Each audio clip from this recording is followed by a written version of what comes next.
Welcome back to What Do You Want to Be? I'm Mark. And I'm Joy.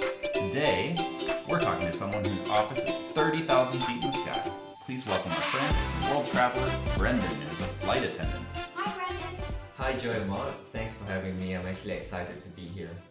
Well, let's get started with the interview questions. Joy? What's the coolest place you've ever traveled to for your job? I think for me would be Greece, because if you actually look down or look at pictures of Greece, the buildings in Greece are actually blue and white for some reason, and it's actually very satisfying to just look at it. Is your job mostly serving snacks and drinks, or is there more to it? Believe it or not, there is actually more to it. I'd say snacks and drinks is part of it, but serving the passengers and also managing their children is another thing. And that's something I enjoy. What's the most important rule on an airplane that kids should know? I believe it will be to not run around on the airplane, especially when the crew is working, because we're going to be pushing out our carts, we'll be carrying a lot of things, and we don't want mishaps to happen. So we don't want kids to just hit onto the carts, neither do we want to hit them by accident. Those carts can be pretty painful because they're made of metal, aren't they? Yeah. Have you ever had a really funny or silly thing happen on a flight? I do have a lot of things that happen on the flight, but one thing I really enjoy is that when I meet kids, they tend to be very open and they start to show me magic tricks, or they could, just start singing. It's sort of like showing off their talent, and that's something really enjoyable, and it's really fun to actually see kids doing. What do you do when the airplane hits turbulence? Does it scare you? Actually, it does scare me, but because we are trained to make sure that we're safe, so what we do, we immediately squat down low, and that way when turbulence hit, we won't really fly off, so that we'll be more balanced when we're just crouched down low. What's the hardest part about being a flight attendant? I think for me, the hardest part is usually dealing with some passengers who don't really understand why we give them certain instructions. It's always hard to educate certain people, especially when they are unsure of what's happening. If a kid listening loves to travel, what's one thing they can do to be a great passenger on a plane? I would say for kids, they should always talk to the crew. No matter how shy they are, just go up to a crew and just talk to them, because they're the one person that can actually share so many things to you. Anything that you want to know of a certain country, what to do in your destination that you're going to. Believe it or not, they have a lot of insight on what to do in this new country that you're going to. Do you get to sleep when you're on a flight, or do you have to stay up most of the time? That's actually a really, really good question. So believe it or not, in our airplanes, some aircrafts has actually a bunk upstairs for us to sleep.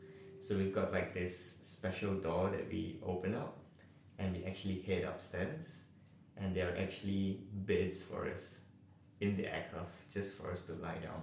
But it's very, very small, and I'd say it can get claustrophobic, but we need the rest. So I guess a lot of passengers don't know this, but for us as a crew, we know about it. I mean, we're sleeping up there, so that's something that's a fun fact for people that actually don't know about this. Interesting.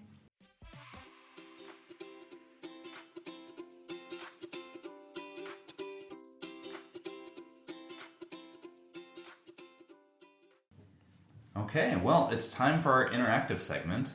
Brendan, your job requires you to be ready to go at a moment's notice. So we're going to play a speed game called Pack the Suitcase.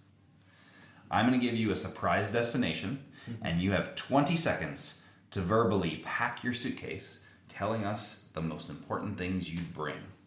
Are you ready? Yeah, I am. Okay. Your first destination is a sunny beach in Hawaii. Go. Definitely my passport, some sunscreen, my bathing suit. Pretty much I'm done with that. Nothing else. All right. Should we try another? Sure. Do you have one, Joy? Your next destination is the rainforest. Rainforest again, my passport is gonna be a must, that's for sure. Probably some long pants and some long sleeves, maybe. At least if I'm gonna go into the rainforest, I don't want to get bitten by things in there. Yeah, that's it. I don't need much. All I just need is my passport at the end of the day. Okay, how about one more? The fjords of Norway. Interesting. I guess passport. My winter clothes, that's for sure. That's it. Nothing else. You gotta always pack light. Yeah, that's what I'm noticing. That'll all fit into a carry-on, won't it? Yep. Yeah. Okay. Well, that was fast. You had an answer right away, but I'm noticing the theme of passport is the key there. Definitely. Passport. Yep. Before you go, we have two final questions. What's the favorite part of your job? I guess when you get older, earning money is something very important. And when you get to travel and you get paid to travel, that's the best feeling ever. So that's something that I really enjoy about the job. And of course, meeting people.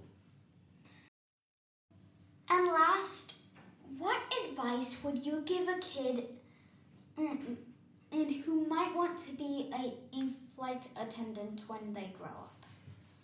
I would say if they're interested in knowing what's beyond their country that they're in right now, I guess the best job would be to be a flight attendant.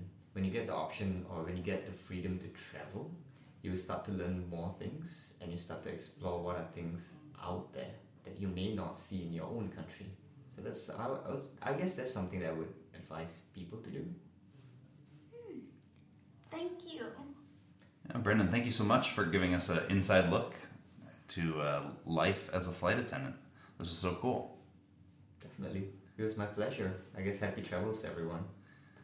And a huge thank you to our listeners. Join us next time for another episode of What Do You Want to Be?